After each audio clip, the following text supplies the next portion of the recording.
गुणातीतोऽक्षरं ब्रह्म भगवान् पुरुषोत्तमः जनो जानिदं सत्यं मुच्यते भवबन्धनात्।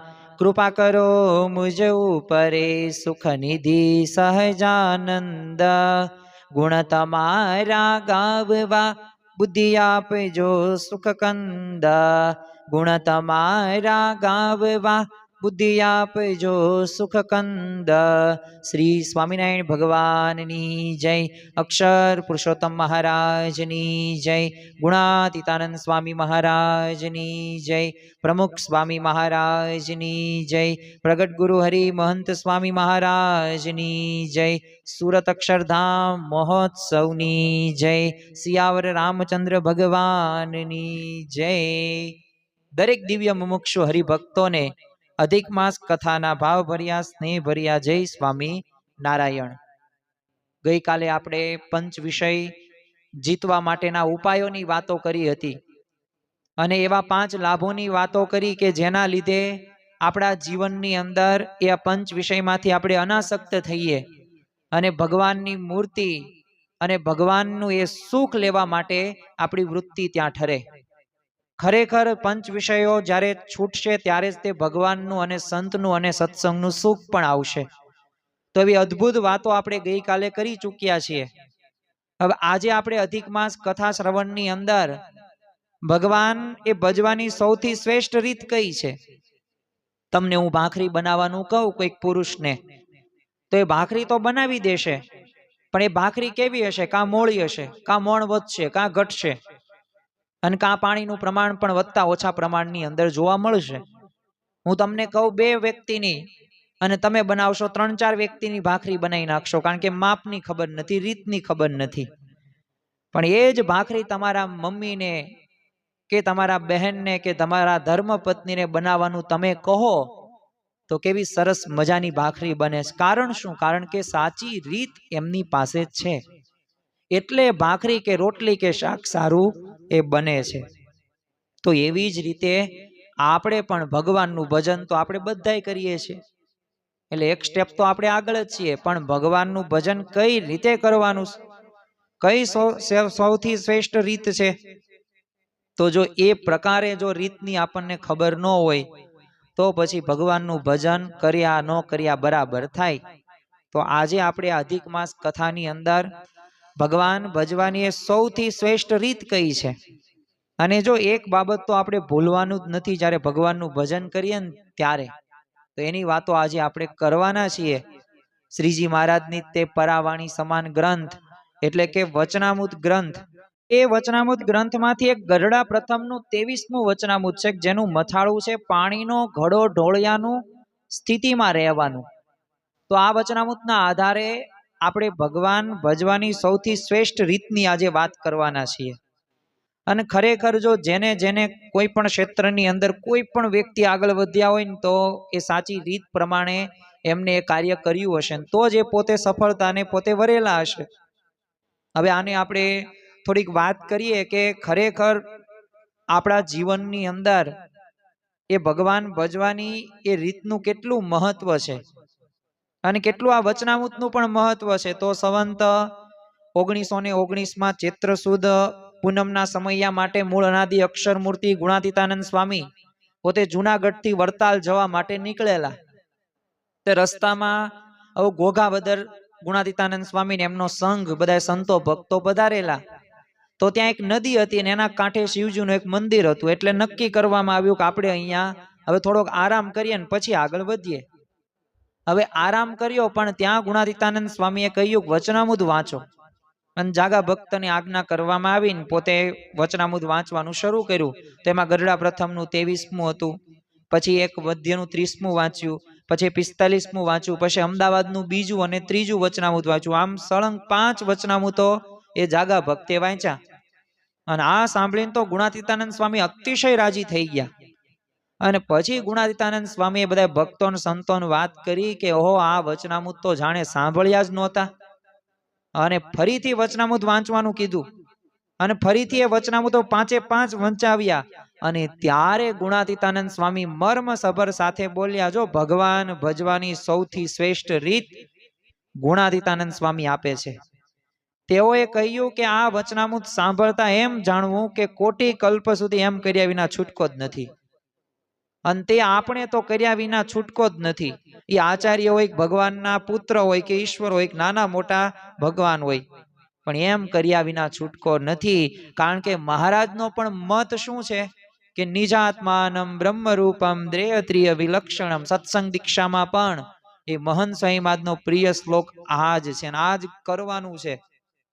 અને ખરેખર જો આ પ્રકારનું જો આપણે સ્વરૂપ સમજીને એ સમજણ રાખીને જો ભગવાનની ભક્તિ કરીએ ને તો સાચી રીતે આપણે ભક્તિ કરી કહેવાય. અને ગુણાતીતાનંદ સ્વામી એમ પણ કહ્યું કે જો આવો થાય ને ત્યારે તેના હૃદયમાં ભગવાન અખંડ નિવાસ કરીને રહે. તો જો ભગવાનને અખંડ નિવાસ કરીને હૃદયમાં તો આપણે સર્વ કોઈએ રાખવા છે. આપણી અંતરની ઈચ્છા છે, પણ એ માટે શું જરૂરી છે કે આપણે આ રીતે સમજીએ. હવે આજે આપણે અધિક માસ કથાની અંદર આ જ વાતને સમજવાના છીએ, એટલે સૌથી શ્રેષ્ઠ રીતની જ આપણે વાત કરવાના છીએ. પણ આપણે આ થોડુંક વૃતાંત શા માટે જોયું, જેથી આપણને ખ્યાલ આવે કે આ સમજ્યા વગર છૂટકો નથી. જો આ વાત આજે સમજો, આવતીકાલે સમજો, પરમ દિવસે સમજો, કે પછી આ જન્મે કે આવતા જન્મે કે 1000 લાખ જન્મ પછી સમજો, પણ સમજ્યા વગર છૂટકો નથી નથી નથી. થોડીક અઘરી વાત છે, પણ સમજીએ તો સરળ પણ છે પાછું. અને પાછું એટલું જ નહીં, જાગા ભક્ત સામું જોઈને પાસ બોલેલા, તમારે જો મૂર્તિ તો છે પણ મંદિર વિના પધરાવશો ક્યાં? એટલે ભગવાન પધરાવો હોય ને તો આમાં કહ્યું ને એવું મંદિર કરતા એ શીખવું, તો ભગવાન રે. અને પછી ગુણાતીતાનંદ સ્વામી એમ પણ કીધું કે આ જુનાગઢનું મંદિર કરાવ્યું ત્યારે અમે સાધુ અને મૂર્તિઓ લેવા ડુંગરપુર મોકલેલા હતા.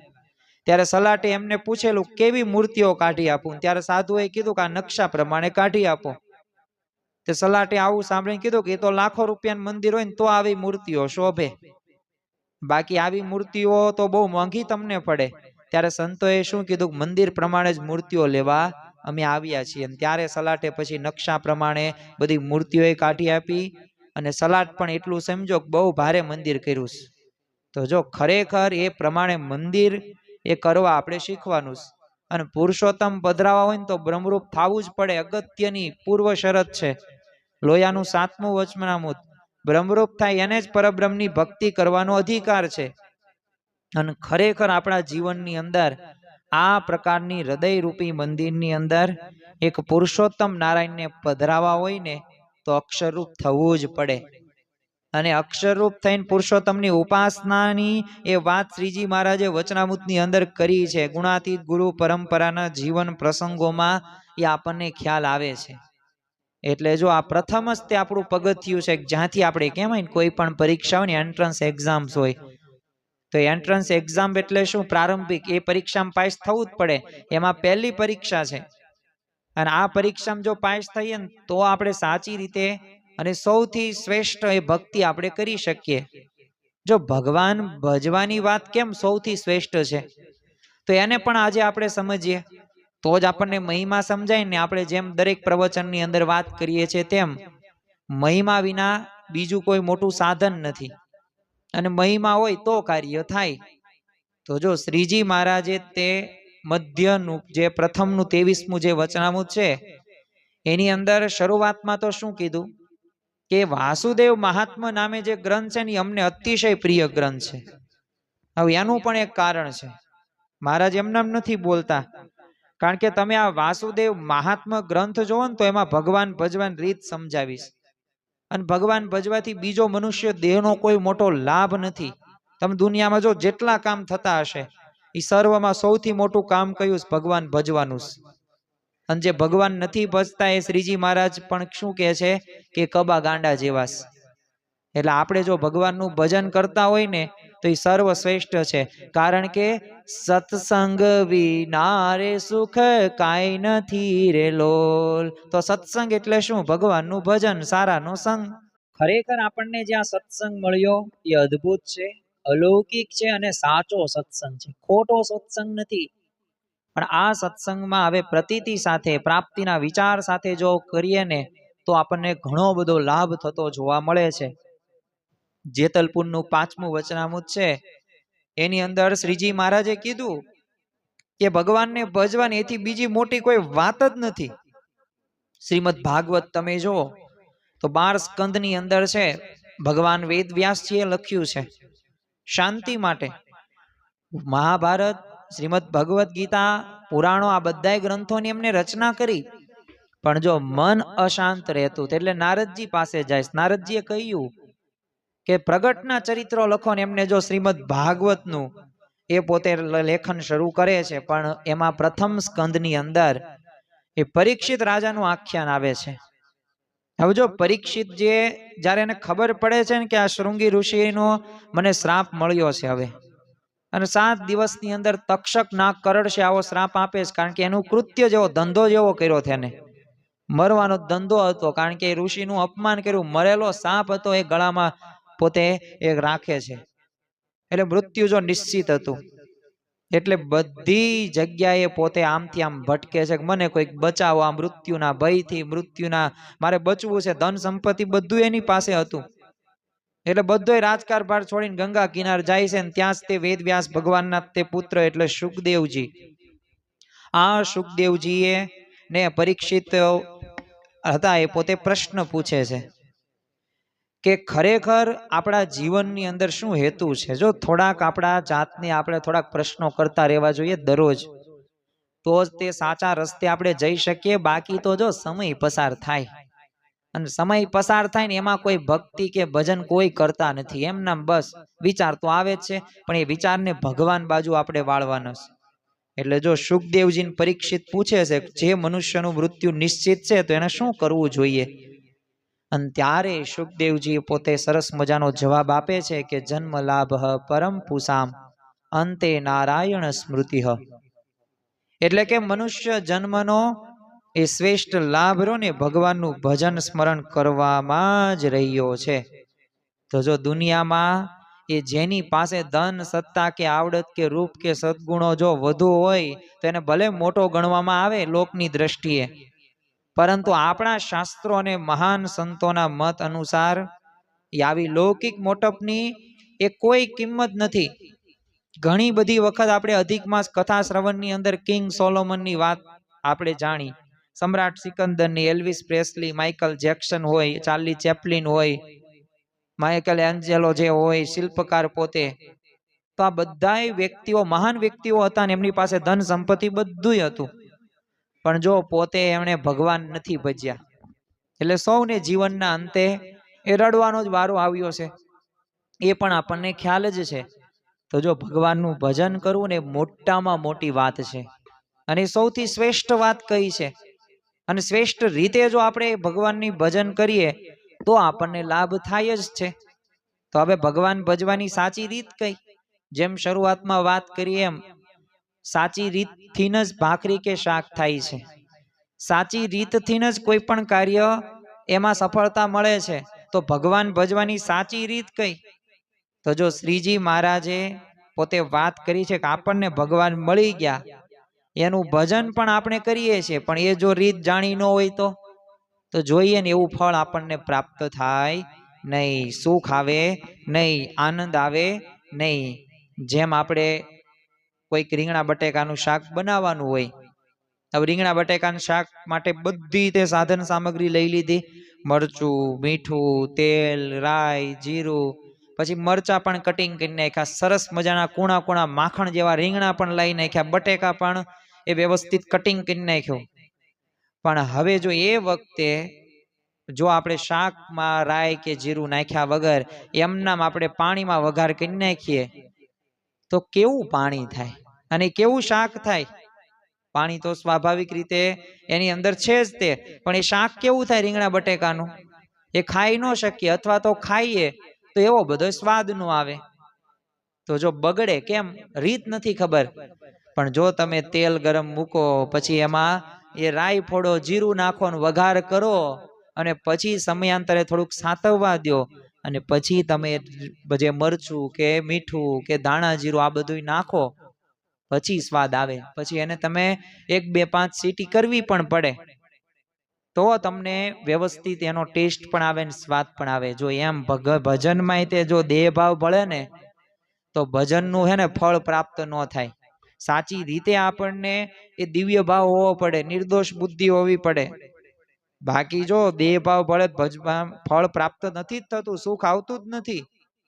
એટલે મેથડ્સ મેક્સ ધ ડિફરન્સ.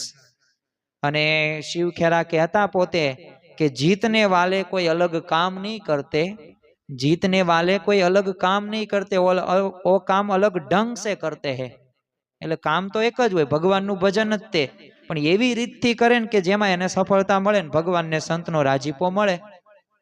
તમે જુઓ કે વચનામૃત જે આપણે હમણાં વાત કરી પ્રથમનું 23મું, તો એની અંદર શ્રીજી મહારાજે છે ને બે ભક્તો વચ્ચે તુલના કરીશ અને આપણને આમ સાધનાની સાચી રીત બતાવીશ.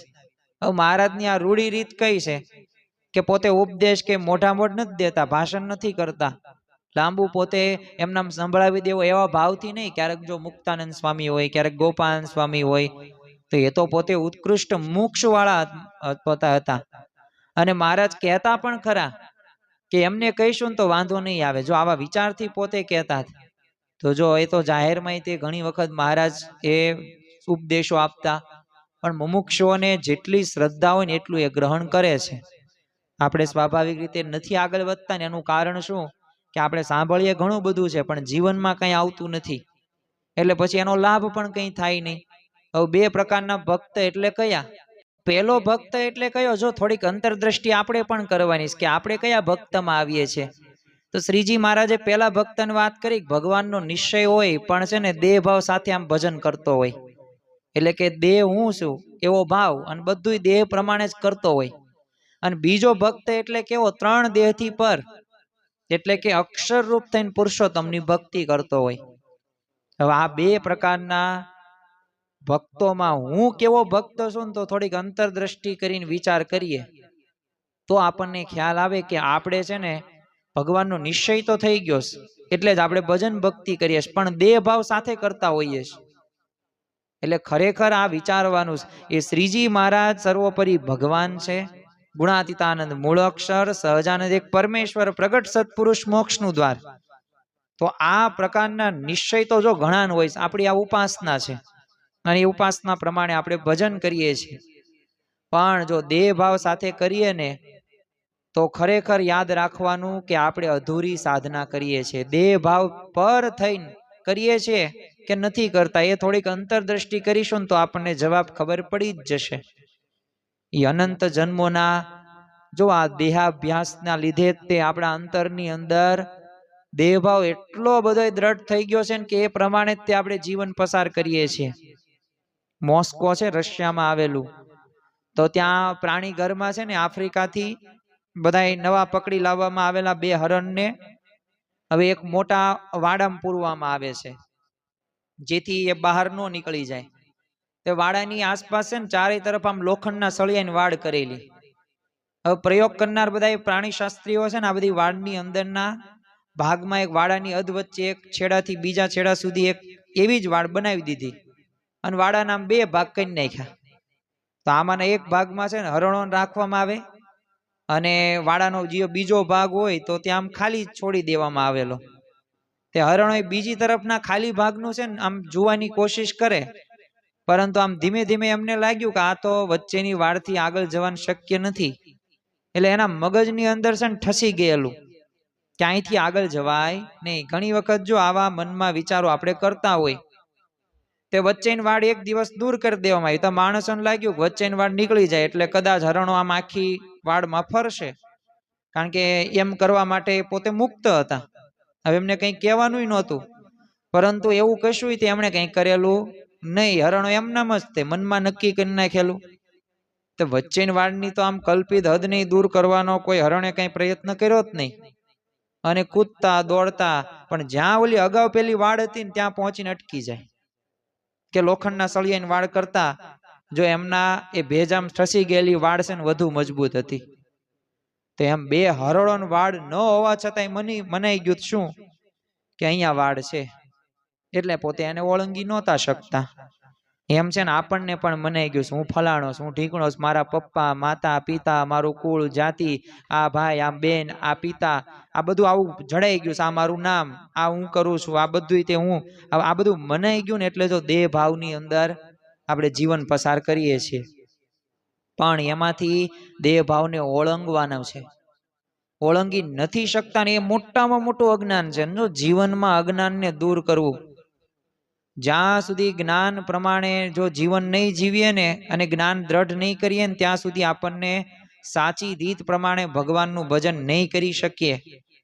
એટલે ભગવાન ભજવાની સાચી રીત રહીને એ આપણા જીવનમાં આપણે આત્મસાત કરવાની છે.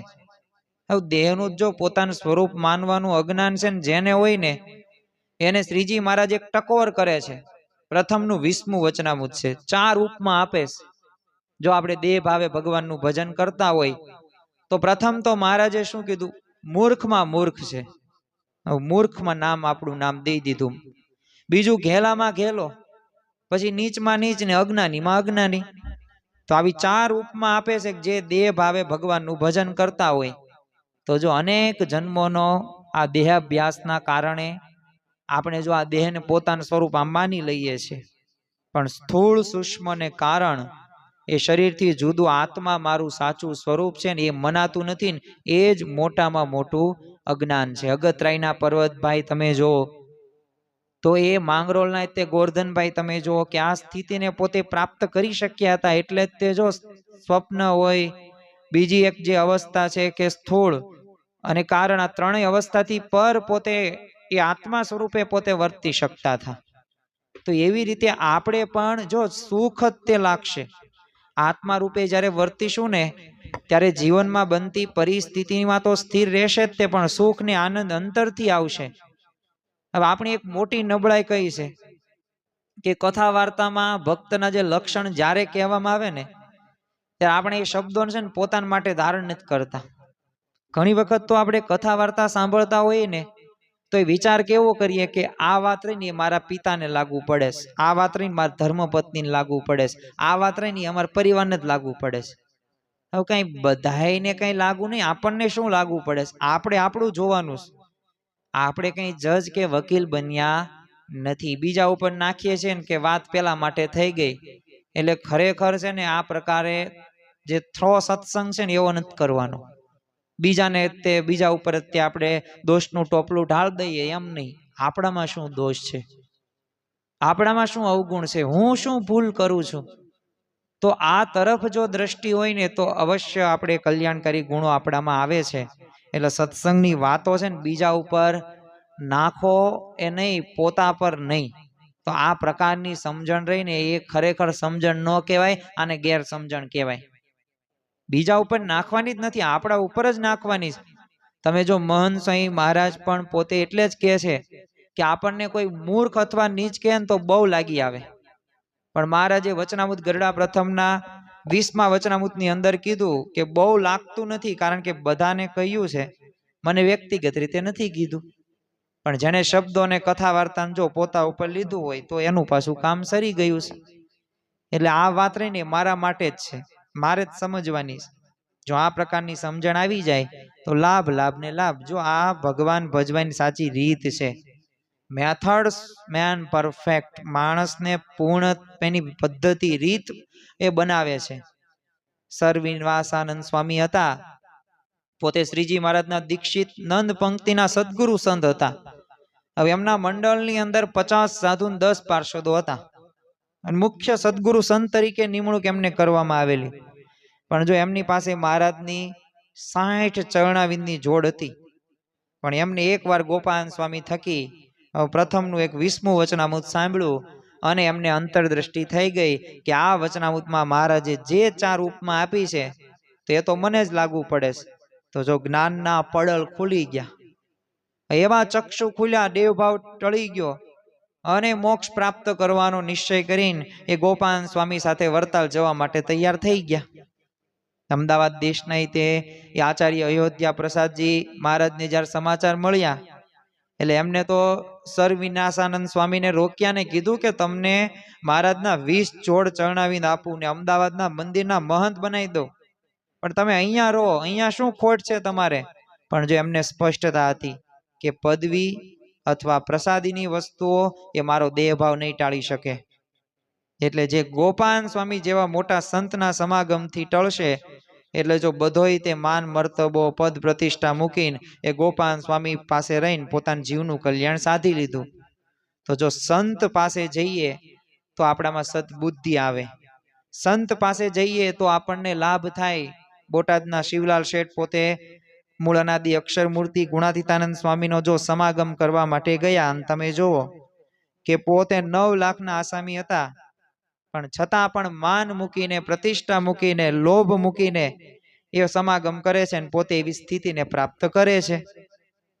શ્રીજી મહારાજ તમે જો હવે બીજા પ્રકારના એ જે ભક્તની વાત કરે છે, એમાં શું છે કે 3 દેન 3 અવસ્થા એ પર પોતાનું ચૈતન્ય રૂપ કહેતા અક્ષર રૂપ માનવાનું, અને પછી પુરુષોત્તમ એ ભગવાનને ધારણ કરીને ભક્તિ કરવાની, અને એ ભગવાનના ભક્તિ કરવાની જ સાચી રીત છે. એટલે જ તે મહંત સ્વામી મહારાજે આપણને આશ્રય દીક્ષા મંત્ર આપ્યો છે, અક્ષરમ અહમ પુરુષોત્તમ દાસોસ્મી, કે અક્ષર એવો હું પુરુષોત્તમનો દાસ છું.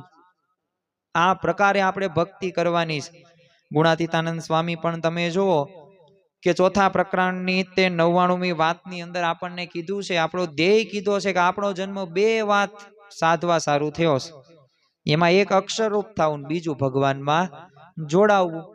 તો આ પ્રકારની જો ભક્તિ આપણે કરીએ તો ખરેખર સાચી રીત આપણે જીવનમાં આપણે આત્મસાત કરી કહેવાય.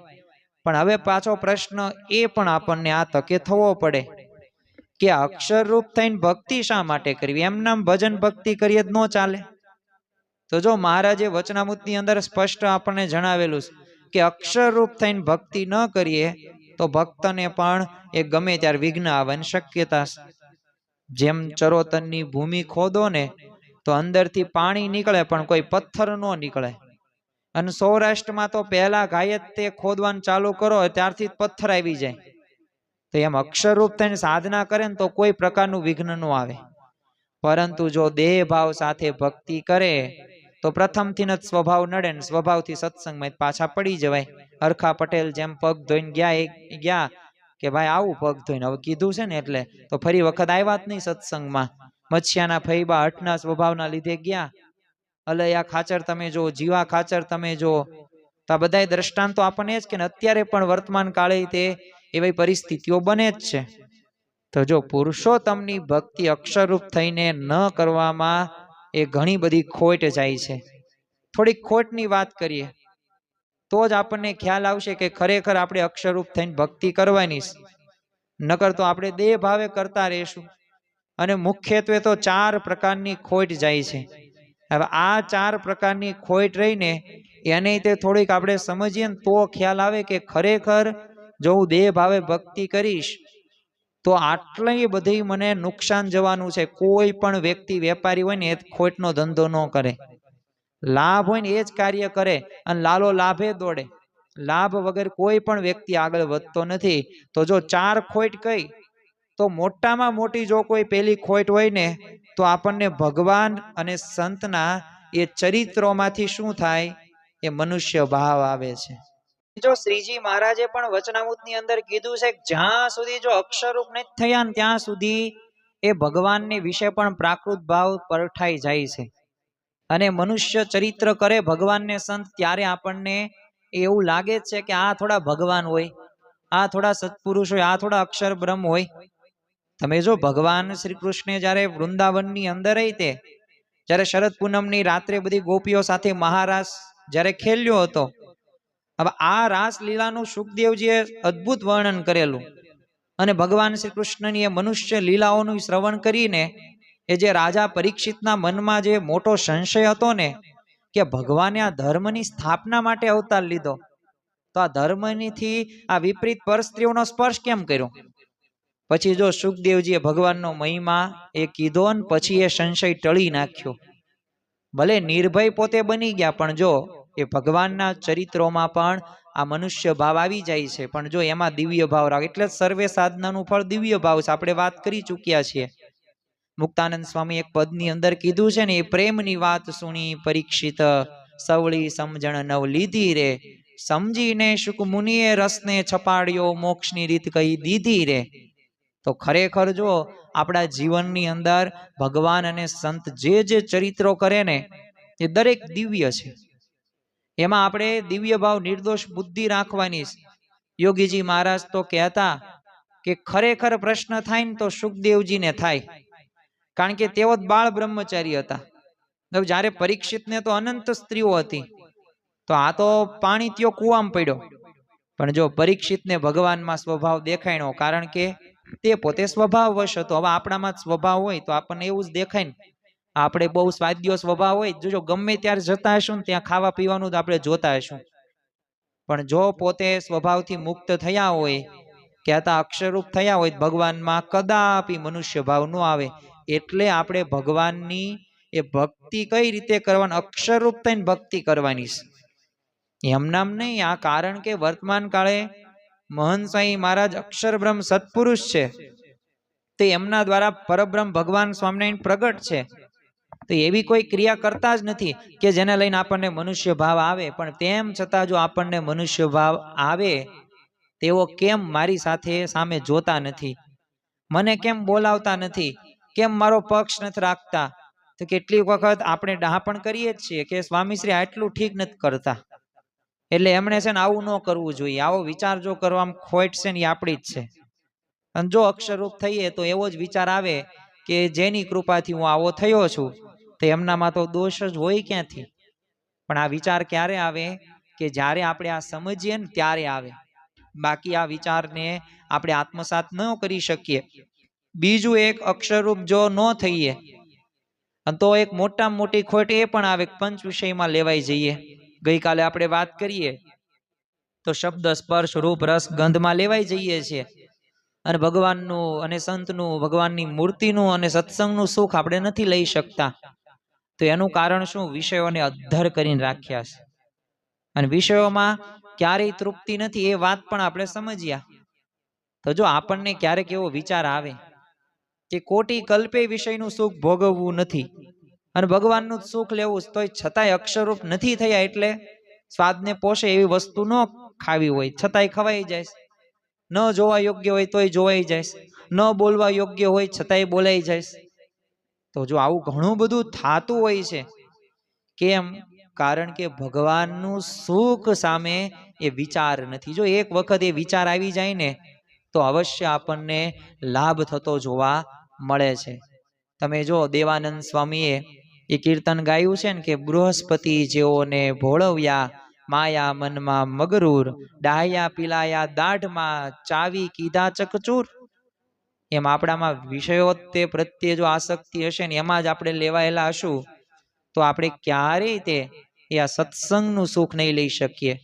બાકી જો જેને આ સત્સંગ સમજાણ્યો, જેને આ સત્પુરુષ ઓળખાણ્યા, તો એ તો પોતે અખંડ આનંદમાં જ વર્તે છે. અને આપણે સર્વ કોઈને ભગવાનનો અને સંતનો આનંદ લેવો છે.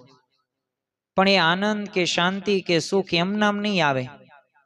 એના માટે અમુક નિયમો છે કે જે નિયમોને આપણે પાલન કરવા પડશે.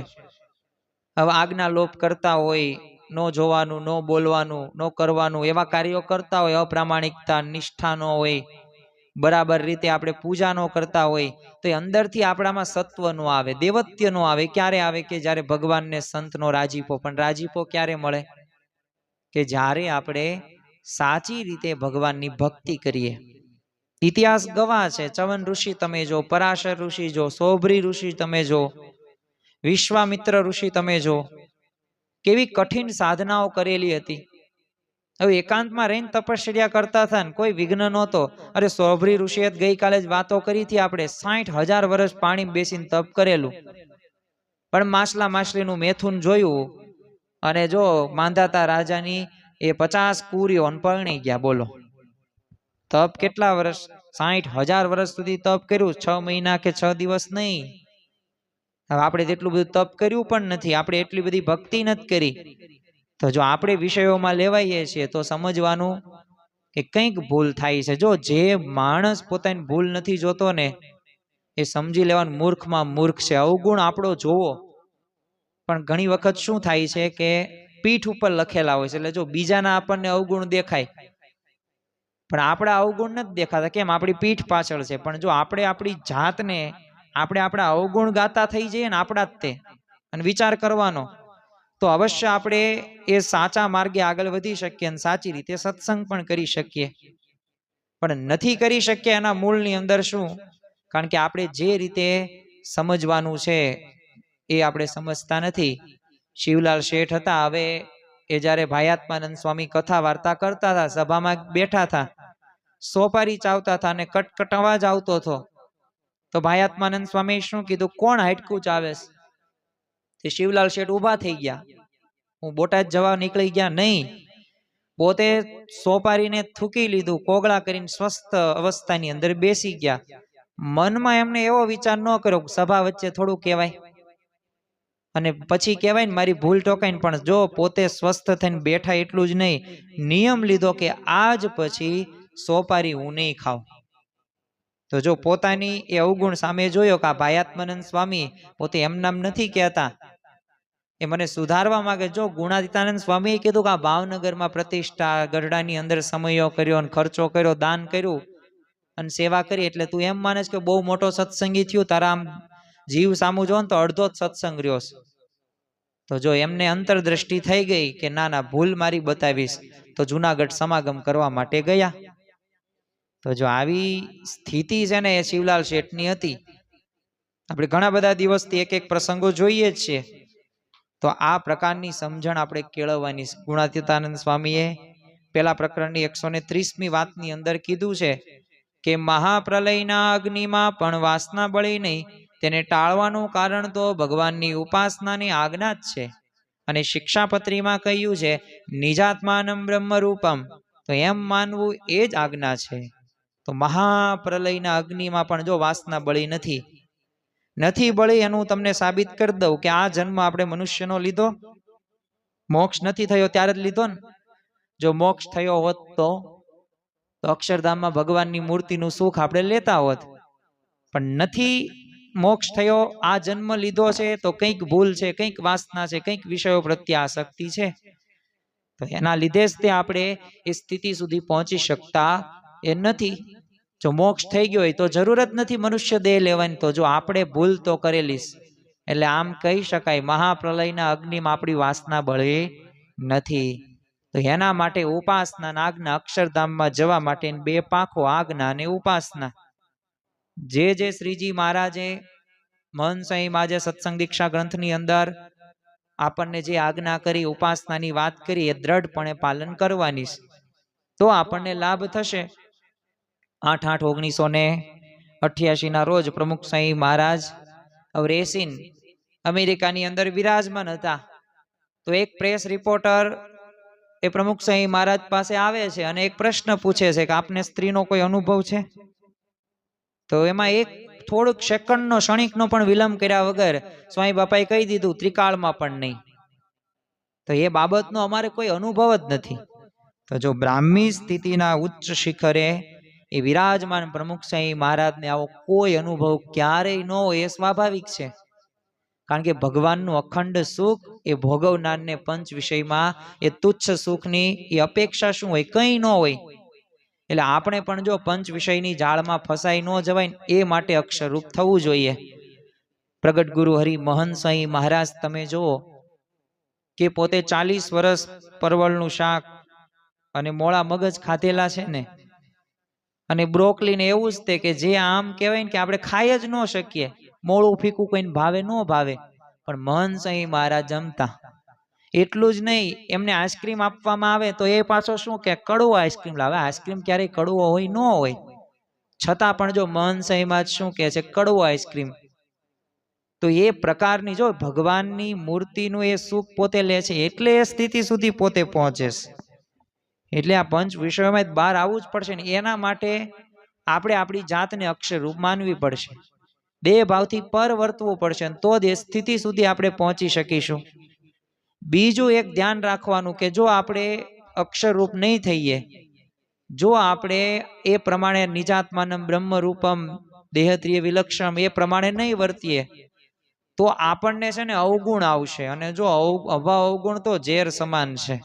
જો ઘણી બધી વખત દુઃખનું કારણ છે ને આ અવગુણ લેવું એ જ છે.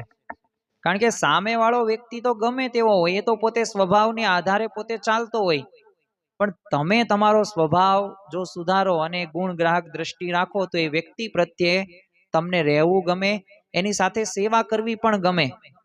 વર્ષોથી જો આપણે સત્સંગ કરતા હોઈએ પણ સ્વભાવ ટાળી અક્ષરરૂપ થવાનું, બ્રહ્મરૂપ થવાનું જો ધ્યેય ન હોય ને, તો જીવનમાં સત્સંગમાં ગમે ત્યારે વિઘ્ન આવે છે. હવે આપણું ધાર્યું ન થાય અને ત્યાં નડતર રૂપ બધાને અવગુણ આવતો હોય, તો ભગવાનને સંતો આપણા સ્વભાવનું ખંડન કરે તો એમનો પણ આપણને ઘણી વખત અવગુણ આવી જાય છે. અને માણસના તો મનની અંદર કેવા વિચારો છે કે ગમે ત્યારે આપણા વખાણ જ થવા પડે. જો વખાણ ન થાય ને તો માણસને ગમતું નથી. અહિતની વાત થાય અથવા તો ખોટી રીતે આપણને એ પ્રકારે તો આપણને નથી ગમતું. પણ જો પ્રમુખ સ્વામી મહારાજ કહેતા કે ગમે તે વ્યક્તિ ગમે તેવું બોલે તો આપણે સહન કરવું. સેવક સંતોએ એક વખત કીધેલું બાપા તેમાં સહન કરવું કયો છો? અને યોગી બાપાએ સહનશીલતા એ જબરો ગુણ છે, જબરો ગુણ છે એમને કીધું છે. પણ આ અમારે સહન ક્યાં સુધી કરવાનું, કંઈક પરાકાષ્ઠા તો હોય ને.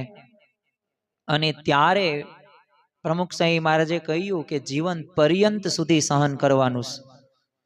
એ પછી આ સામે સેવક સંતે બીજો પ્રશ્ન કે સામે વાળો વાત સમજે જ નહીં તો, અને સમજવા તૈયાર ન થાય તો દર વખતે અમારે જ સહન કરવાનું.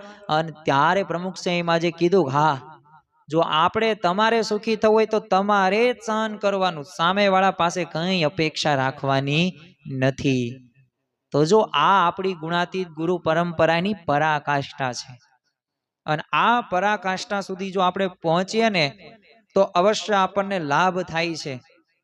તો ઘણી બધી વખત એવી વાતો થશે, આપણને એવું ટોકશે, વટશે, એવી પરીક્ષા, પણ એ પરીક્ષામાં આપણે પાસ થવાનું.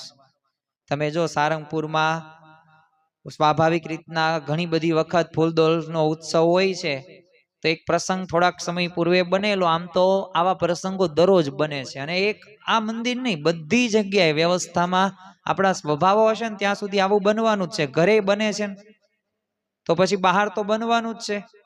તો એક ભાઈને આમ ઉતારા ઓફિસનો આમ સંપર્ક કરેલો. હવે આ ભાઈએ કાંઈ ઉતારા માટે અગાઉથી કાંઈ જાણ કરેલી નહોતી, અને તોય તે વીઆઈપી બધી ઉતારીને માંગણી કરતા હતા. હવે સ્વાભાવિક છે, ઉત્સવ સમયની અંદર અગાઉથી બુકિંગ થઈ ગયું હોય, એ બધું પેક હોય, એટલે એ શક્ય નથી એ મળવું તાત્કાલિક. એટલે કહ્યું કે જો મર્યાદિત ઉતારો છે અને સંખ્યા એટલે શક્ય નથી અત્યારે મળવો, એટલે તમને હું છે ને સંતોએ જે હોલમાં બધા અન્ય હરિભક્તો રહેતા હોય ત્યાં વ્યવસ્થા તૈયારી બધી તે કીધી, તમે હું તમને ત્યાં કરી દઉં. પણ આ ભાઈને તો મગજમાં નક્કી કે નહીં, મારે વીઆઈપી જ વ્યવસ્થા જોઈતી છે અને મારે એવો જ ઉતારો જોતો હશે. તે સંતોએ સમજાવ્યા તોય નો માન્યા, અને બોલો ઉત્સવ પડતો મૂકીને પોતે ઘેર જવા તૈયાર થઈ ગયા. પછી તો એમના બધા વિસ્તારના જે કોઠારી સ્વામી હોય એમને ફોન કર્યા, સમજાવ્યા, ને પછી પાછા નો વેળા તો નો જ વેળા, તોય તે બોલો કેવો હઠનો સ્વભાવ. ઘણી વખત જો આવું થાય જ છે આપણી સાથે, તો અહીંયા આપણે એક ધ્યાન રાખવાનું કે સમય વ્યવસ્થા માટે આપણે ત્યાં જતા નથી. આપણે સત્પુરુષ સત્સંગ કથા વાર્તાનો લાભ માટે સમય આ ઉત્સવની અંદર જઈએ છીએ. લોયાનું 17મું વચનામૃત છે, એની અંદર શ્રીજી મહારાજે વાત કરી છે, દેહાભિમાની હોય ને પંચ વિષયનો અતિશય અભાવ ન થતો હોય તેને જ્યારે સંત એ વિષયનું ખંડન કરે ત્યારે સંત મોટેરા હોય તેનો પણ અભાવ આવે ને ભગવાનનો પણ અભાવ આવે છે. તો દેહાભિમાન જો ને સુપ્રિડેન્ટન્ટ પ્રકૃતિ માન છે, માન એટલે દેહાભિમાન. અને જ્યારે માણસને પોતાના દેહનું જ્યારે અભિમાન હોય ને, એટલે ત્યારે જ્યારે પણ પંચ વિષય સંબંધિત એને સુખ ન મળે તો ત્યારે અભાવ આવી જ જાય છે. અને જ્યારે સંત અને સત્પુરુષ અને સંતો હરિભક્તો કાર્ય કરો જ્યારે ખંડન કરે વિષયનું, ત્યારે મોટેરા ભલે હોય, ભલે આપણે ગમે એવા જ્ઞાની હોય, પણ જો સમજણ ન હોય તો પછી શું થવાનું છે, સત્સંગમાંથી અભાવ આવશે. તો જો સમજણ, સત્સંગ ક્યારે પચાવ્યો કહેવાય કે જ્યારે સમજણ આપણા જીવનની અંદર આવે ને તો. બાકી જો સમજણ જ ન આવે તો આ સત્સંગને હજી આપણે બરાબર રીતે સમજ્યા નથી. તો બરાબર રીતે સમજવાનું. જો નથી સમજ્યા તો ખરેખર સમજવાનો પ્રયત્ન કરીએ. જો જીવનમાં એક વાત યાદ રાખવી, જે ઘણી વખત હું વાત કરું છું, કે તમે સૂતેલા છો ને તો વાંધો નહીં, તમને જગાડવા બેઠા છે સત્પુરુષ ને ભગવાન, અને કાર્ય કરો ને સત્સંગ ને શાસ્ત્રો. પણ તમે ઓલો સુવાનો જે ઢોંગ કરો છો ને, તો એ ઢોંગ ત્યાં ને એના તમને કોઈ જગાડી નહીં શકે. દુનિયાનો કોઈ એવી વ્યક્તિ નહીં જન્મો કે તમને જગાડી શકે. તો ખરેખર આપણે ઢોંગ નથી કરવાનો. આપણે ભગવાન અને સંતને રાજી કરવા માટે આ મનુષ્ય દેહ આપણને મળ્યો છે, અને આ સત્સંગ મળ્યો એ બહુ મોટા ભાગ્ય કહેવાય. પણ આવા સત્સંગમાં ટકી રહેવા માટે એવા સદગુણો, એવા વિષયો હોય કે જે ભગવાનને સંત આપણને જે આજ્ઞા કરે એ પ્રમાણે જીવન બનાવવાનું છે. અને આપણા સ્વભાવને જે પંપાળે ને એ આપણને ગમે છે, નો પંપાળે ને તો નથી ગમતો. પતિ પત્ની તે જો તમે, પતિ હોય પોતાની પત્નીની જરૂરિયાત સંતોષે ત્યાં સુધી ગમે. થોડાક સમય પૂર્વેનો એક તમને પ્રસંગ કહું તો રાજકોટની અંદર એક યુગલ પતિ પત્ની, થોડાક વર્ષના લગ્નના. સ્વાભાવિક છે કે જીભના તનકારા હોય એટલે માંગણી કરવાના જ છે કે આ વસ્તુ લાવજો, આ લાવજો. તો બોલો, અડધી રાત્રે, હજે તો પતિ ઘરે નહોતા આવ્યો અને અગાઉથી કહી દીધું કે આજ તમે પાવભાજી લેતા આવજો, આજે હું રોટલી કે શાક નથી બનાવવાની.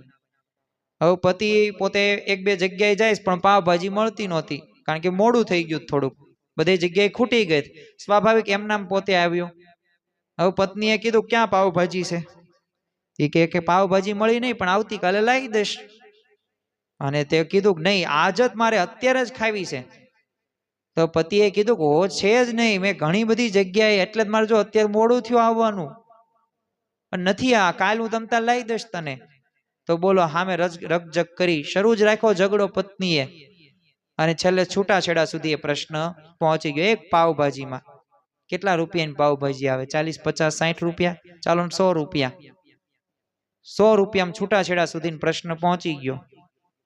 તો એમ છે ને, ખરેખર ભગવાન અને સંત મળ્યા ને હજી પણ આ આપણે વિષયોમાં લેવાઈ જતા હોઈએ તો સમજવાનું કે હજી આપણે બરાબર રીતે સત્સંગને સમજ્યા નથી. તો એટલે આપણા જીવનની અંદર એ ખરેખર જો ક્યારેય ત્યાં આપણને કોઈક ટોકે વઢે ને તો આપણે ભગવાનનો આભાર માનવો. યોગી બાપા કહેતા, ગુરુ મને કોઈક ટોકે વઢે ને તો મને બહુ ગમે. કેમ કે એનાથી ગુરુ સ્વભાવ સુધરાય, એનાથી આગળ વધાય. પણ આપણે તો ઊંધું કામકાજ છે. એટલે ખરેખર અક્ષરરૂપ થયો હોય ને તો એને હંમેશા પોતામાં કંઈક અલ્પ જેવો દોષ એ ટાળવા પ્રયત્નશીલ હોય જ છે, અને એને કોઈ ભૂલ બતાવે ને તો વધુ રાજી થાય. એટલે હવે આપણે અંતરદ્રષ્ટિ એક કરવાની છે કે આપણને કોઈક ભૂલ દેખાડે, આપણને કોઈક ખામી બતાવે તો આપણને ગમે છે કે નથી ગમતું? જો ગમતું હોય તો તમારા ઉપર ભગવાનને સંતની કૃપા છે, તમે સારી સમજણ કેળવેલી. અને જો તમને નથી ગમતું તો સમજવાનું કે આપણે હજી દેહાભિમાનમાં જીવીએ છીએ. અને ભૂલ દેખાડે, ભૂલથી જ વ્યક્તિ સુધરે છે. એ પણ એક યાદ રાખવું, આધ્યાત્મિક માર્ગની અંદર તો આપણે આપણી ભૂલો જ જોવાની કે હું શું ભૂલ કરું છું, તો એનાથી જ આપણે આગળ વધી શકાશે. અને એક બીજી મોટામાં મોટી છેલ્લી એક ખોટ કઈ આવે છે જો આપણે અક્ષરરૂપ થઈને ભક્તિ ન કરીએ તો, કે દુઃખ કે અગવડમાં છે ને વૃત્તિ એ ચૂથાઈ જાય છે. શ્રીજી મહારાજે ગરડા અંત્યના પહેલા વચનામૃતની અંદર વાત કરી છે કે જો આત્મનિષ્ઠા ન હોય ને તો જ્યારે દેહમાં સુખ દુઃખ આવે ને ત્યારે ભક્તની વૃત્તિઓ ચૂથાઈ જાય છે. એટલે દરેક વ્યક્તિના જીવનમાં જો સુખ દુઃખ વધતા ઓછા અંશે આવવાના જ છે. સંસાર છે સુખ દુઃખનો દરિયો, તેમાં તરી શકે કોઈક જ તરિયો. શાસ્ત્રીજી મહારાજ કહેતા કે ઊંટના પેસણા જેવો સંસાર. પ્રશ્નો આવવાના જ છે. તમારી ધર્મપત્ની જે તમને ગમે એટલે વધુ પ્રેમ કરતી હોય, પણ એક સમય આવશે કે એ એટલી બધી પ્રેમ નહીં કરે, કારણ કે જ્યારે પણ પતિ પત્ની થકી એ જે સંતાન એ જ્યારે આવશે તો ત્યારે સ્વાભાવિક છે કે કોઈક સ્ત્રી હોય, પુરુષ મહિલા હોય તો એને વધુમાં વધુ પ્રેમ એના પોતાના સંતાન પ્રત્યે થઈ જાય. એટલે તે જો માતાને એ સૌથી વધુ એ આપણે ઉપમા આપવામાં આવી છે.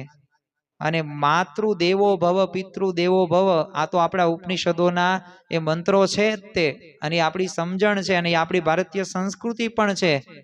પણ જો ભૂલો ભલે બીજું બધું, મા બાપને ભૂલશો નહીં, અગણિત છે ઉપકાર કદી વિસરશો નહીં.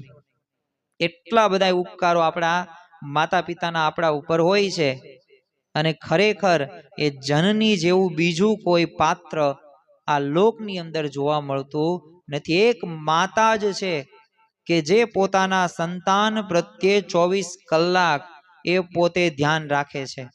એમાંય તે નાના નાના સંતાન, એના બાળકો હોય તો તમે જો, એ જ્યારે ગર્ભવતી થાય એ ત્યારથી લઈને એ જ્યાં સુધી ધંધો નોકરી, અરે ક્યાં સુધીની ચિંતા આપણી માતા કરે છે. તો જો એના ઉપકાર સામે જ્યારે દ્રષ્ટિ કરીએ ને ત્યારે આપણને ખ્યાલ આવે. એટલે પણ જો પરિસ્થિતિ આવશે, એવા પ્રશ્નો આવશે, એક માતા જ છે નિસ્વાર્થ ભાવે પોતે એ સેવા કરે છે, એટલે દુઃખની પરિસ્થિતિઓ આવવાની છે, ફરજિયાત છે. હતાશા, નિરાશા, ભય, ડિપ્રેશન એ આવવાનું જ છે. પણ એટલાથી મૂંઝવણ ન ટળી હોય ને તો આત્મહત્યા સુધી લોકો જો પહોંચી જાય. દર વર્ષે તમને આશ્ચર્ય થશે કે દુનિયામાં આશરે 10 થી 15 લાખ લોકો દુઃખનો અંત લાવવા માટે આત્મહત્યાઓનો માર્ગ અપનાવે છે, જે દયનીય સ્થિતિ કહેવાય. જો એને આવી કથા વાર્તા રૂપી અમૃત નથી મળ્યું, એને આવો સત્સંગ નથી મળ્યો, એને આવા વિચારો નથી મળ્યા, તો જ તે આ સ્થિતિ સુધી પહોંચે ને. અમેરિકાના એક પ્રખ્યાત લેખક અર્નેસ્ટ હેમિંગમેન, પોતે એક the old man the sea એ નવલકથા માટે નોબેલ પારિતોષિક તેને મળેલું. હવે આ પુસ્તકનો સાર શું હતો કે માણસ છે ને પરાજય માટે નિર્માયો નથી, માણસને હરાવી શકાય નહીં, માટે સહન કરતા શીખો. અને થોડા જ વર્ષો પછી બોલો જીવનના નાના પ્રશ્નો આવ્યા ને આ ભાઈને અશાંતિ થઈ ગઈ, પોતે આત્મહત્યા કરી નાખી. તો જો પુસ્તકો લખવા, પ્રવચનો કરવા, તો નાના મોટા પ્રશ્નોમાં સ્થિરતા નથી આવતી. મારામાં એમ ન આવે. વાતો તો બધાય કરે, એમ તમે વાતો કરો, હું કરું, પણ એમ નહીં, જીવનમાં કેટલું આવ્યું એ અગત્યનું છે. કેવી રીતે તમે અક્ષરરૂપ થઈને ભક્તિ કરો છો કે નહીં, તો જો એ થાવ ને તો ગમે એવા પ્રશ્નો વચ્ચે એ તમે સ્થિર રહી શકો છો. આપણે દ્રષ્ટાંત જોઈએ સારંગપુરના સદગુરુ સંત વલ્લભ સ્વામી. હવે એમને શાસ્ત્રીજી મહારાજ, યોગીજી મહારાજ, પ્રમુખ સ્વામી મહારાજની ખૂબ સેવા કરીને રાજી કરેલા. હવે પોતાના અંતિમ વર્ષોની અંદર ઘણી બધી શારીરિક તકલીફો હતી. 1992ની સાલમાં તેમને હાર્ટ એટેક આવેલો. પછી પ્રમુખ સ્વામી મહારાજ એમને મળવા ગયા, તો ત્યારે એમણે ખુમારીથી એમને શું કીધું કે ટટ્ટુ દુબળા હે, અસવાર તાજા હે. એટલે શું કે તકલીફ દેહને છે, આત્માને કાંઈ નથી. તો દેહમાં રાખ્યો તોય ભલે, અને લઈ જાઓ તોય ભલે, અને આ દેહમાંથી આ જે છે એમાં દેહમાં જવું છે. તો જો પોતાના દેહ છોડીને અક્ષરધામમાં જવું છે, આ વિચાર એમને સતત હતો. તો જીવનની જો અંતિમ ક્ષણોની અંદર પણ એ દુઃખની એક લકીર એમના મુખ ઉપર નહોતી. કારણ શું હતું? ગુણાતીત સંગે તેઓ પોતે ગુણાતીત થઈ ચૂક્યા. એમ જીવનમાં પ્રશ્નો આવે ને તો પ્રશ્નો તો અમુકના સારા, કે આપણી પરીક્ષા ભગવાન લે છે, આપણું ધ્યાન રાખે છે. પણ જો નકરું સુખ આપે ને તો આપણે ભગવાનનું ક્યાં ભજન કરીએ? એટલે પરિસ્થિતિ વિપરીત આવે ને એમાંય ભગવાનનો આભાર માનવો. અને ભગવાન તો એવું જ સુખ આપશે જે આપણે ભગવાનની એ ભક્તિ કરવામાં વિઘ્ન રૂપ ન બને. પણ જો પાછું બધું આપે ને જો વિષયોમાં આસક્ત થઈ ગયા, તો પાછું યાદ રાખવું કે ભગવાન છે ને પાછું જો જેને દેતા આવડે ને લેતાય આવડે. એટલે ગમે એટલો આપણને ફાકો હોય, ગમે એટલું અભિમાન હોય, મારા પાયા તો પાતાળે છે, પણ જો પાતાળમાં ક્યારે ઉખડી જાય ને ખબર ન પડે. રાજામાં રંકઈ થઈ જાઓ, બુદ્ધિશાળીમાંથી સાવ મૂર્ખમાં કેટેગરીમાં નામ આવી જાય, એ બધુંય ભગવાનને સંત બધુંય જાણે જ છે. એટલે સતત ભગવાન અને સંતનું અનુસંધાન રાખવું, અને એ અનુસંધાન હશે ને તો જ લાભ થશે. તો ખરેખર આપણે સિદ્ધાંત છે અક્ષર પુરુષોત્તમ સિદ્ધાંત, અક્ષરરૂપ થઈને પુરુષોત્તમની ભક્તિ કરવાનો સિદ્ધાંત છે. તો આ સિદ્ધાંત રો ને આપણે આપણું જીવન બનાવવાનો છે, અને એ આપણા સાચા સ્વરૂપની દ્રઢતા જો આપણે જ કરવાની છે. કે હું કોણ છું? હું આત્મા છું, હું અક્ષર છું, હું પ્રગટ સત્પુરુષ મહંત સ્વામી મહારાજ મારો આત્મા છે, અને મારા આત્માને વિશે પુરુષોત્તમ નારાયણ અખંડ બિરાજમાન છે. જેમ ગુણાતીતાનંદ સ્વામી વાત કરી, શરૂઆતમાં આપણે વાત કરીને કે જેમ જાગા ભક્તિ વચનામૃતો, એ 5 વચનામૃતો પોતે કહે છે, ફરી વખત વચાવે છે, અને પછી શું કહે છે કે કોટી કલ્પ સુધી એમ કર્યા વિના છૂટકો નથી, ને આપણે તો કર્યા વિના છૂટકો જ નથી. અને પછી શું કહે છે કે ખરેખર આવો થાય ને ત્યારે હૃદયમાં ભગવાન અખંડ નિવાસ કરીને રહે છે.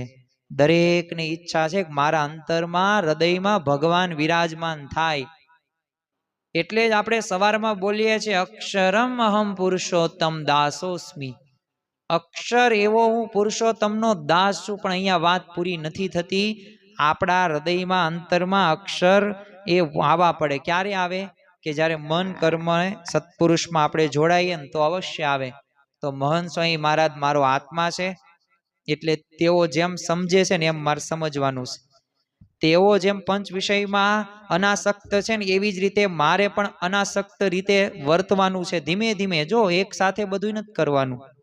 આજે આપણે આ પ્રવચન સાંભળ્યું એટલે આપણને ઘડીક કેફ આવી જાય, ના ના હવે તો આમ જ જીવું, એમ નહીં. ધીમે ધીમે અભ્યાસ કરવો. એક હારે તમે 10 મણ રોટલી ખાઈ જાઓ કઈ મોટા ન થઈ જાવ. તેમ આ બધું સત્સંગની વાતો છે ને એ બધી ધીમે ધીમે આપણે સમજવાની. પણ સમજશું તો કાર્ય થશે, તો આગળ વધાશે, બાકી વધાશે નહીં. એટલે છે ને જેઓ જેમ સમજે છે ને એમ સમજવાનું છે. તેઓ જેમ વર્તે છે એમ વર્તવાનું છે. કેવી રીતે પોતે પરાભક્તિ પ્રમાણે પોતે જોડાય છે.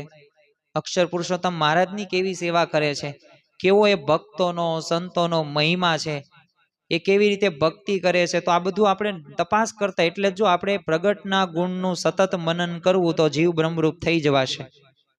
અને તેઓ જે રીતે પુરુષોત્તમની ભક્તિમાં પોતાનો દેહ જેમ સમર્પિત કર્યો છે ને, તેમ આપણે પણ સમર્પિત એ થઈ જવાનું છે. તો ખરેખર આપણા જીવનની અંદર આ સિદ્ધાંત છે, મૂળ મુદ્દો છે, બાકી ન રહી જાય. આપણો જન્મ 2 વાત સાધવા થયો છે.